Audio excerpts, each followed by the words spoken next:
ሰላም የእግዚአብሔር ቤተሰቦች ከማህበረ ቅዱሳን ቴሌቪዥን የዕለቱን አጫጭር መረጃዎች ይዘንላችሁ ቀርበናል። ለመሰባሰባችን ምክንያት የሆነችውን ቅድስት ቤተክርስቲያን ማስቀደም ይኖርብናል ሲሉ ብፁዕ አቡነ ሳዊሮስ አሳሰቡ።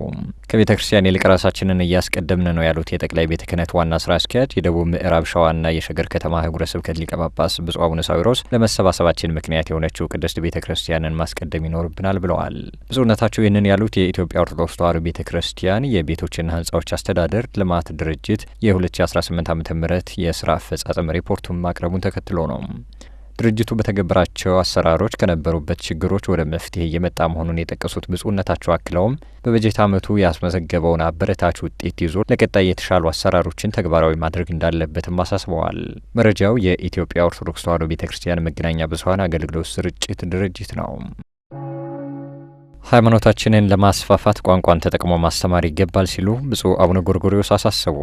የምስራቅ ሸዋ ሀገረ ስብከት ሊቀ ጳጳስ ብፁዕ አቡነ ጎርጎርዮስ ይህንን ያሳሰቡት በሀገረ ስብከቱ ስር ከሚገኙ የገጠር አብያተ ክርስቲያናት የተውጣጡ 50 የኦሮምኛ ቋንቋ ተናጋሪ ተተኪ መምህራን በዝዋይ ሐመረ ብርሃን ቅዱስ ገብርኤል ገዳም የሚሰጠውን የክረምት ስልጠና በጀመሩበት ዕለት ነው። ዓለም በጭንቅ ውስጥ ባለችበት በዚህ ዘመን በመቻቻልና የሃይማኖት ድልድይ በመሆን የሰውነት ድርሻችንን ልንወጣ ይገባል ሲሉም ብፁዕነታቸው አሳስበዋል።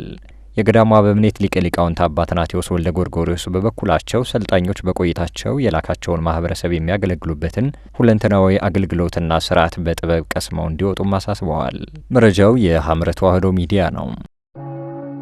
በደባርቅ ማዕከል የንዋየ ቅድሳት መሻጫ ሱቅ በደረሰ የእሳት አደጋ ከ1.8 ሚሊዮን ብር በላይ የሚገመት ንብረት ወደመ። በማህበረ ቅዱሳን የደባርቅ ማዕከል ንዋየ ቅድሳት መሻጫ ሱቅ ላይ በደረሰ ድንገተኛ አደጋ ከፍተኛ መጠን ያለው ንብረት ሙሉ በሙሉ መውደሙን የማዕከሉ የልማት ተቋም አገልግሎት ክፍል ኃላፊ መምህር አበበ ደሳለኝ አስታውቀዋል።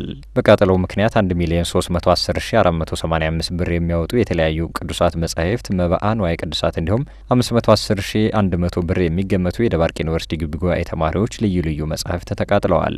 ከዚህ በተጨማሪም ሞንታርቦ የመዘምራን አልባሳትና የሱቅ እቃዎች በአጠቃላይ የተቃጠሉ ሲሆን 1,820,585 ብር የሚያወጣ ንብረት ሙሉ በሙሉ ከጥቅም ውጭ ሆኗል። በያዝነው ጾመ ፍልሰታ ከወትሮው በተለየ የአብነት ትምህርት ቤቶችን መደገፍ እንደሚገባ ጥሪ ቀረበ። የአብነት ትምህርት ቤቶች ላለፉት በርካታ ዓመታት የቤተ ክርስቲያንን ብቻ ሳይሆን የሀገር ባለውለታዎችን በማበርከት ረገድ ላለፉት በርካታ ዓመታት የድርሻቸውን አስተዋጽኦ ሲያበረክቱ ዛሬም እያበረክቱ ይገኛል። ከነዚህም መካከል በወላይታ ሀገረ ስብከት በርዕሰ አድባራት ወገዳማት ደብረ መንክራት አቡነ ተክለ ሃይማኖት አንድነት ገዳም የሚገኘው የአብነት ትምህርት ቤት አንዱ ሲሆን አሁን ላይ ድጋፍ እንደሚያስፈልገው የወላይታ ሀገረ ስብከት ስራ አስኪያጅ መላከ ሰላም ቀሲስ ቦኦክቻይንጋ ገልጸዋል። የአብነት ትምህርት ቤቱ በሀገረ ስብከቱ በተለያዩ ቋንቋዎች ማስተማር የሚችሉ ደቀ መዛሙርትን በማበርከት ረገድ ያለው ድርሻ ከፍተኛ መሆኑን የሀገረ ስብከቱ ስራ አስኪያጅ ገልጸዋል።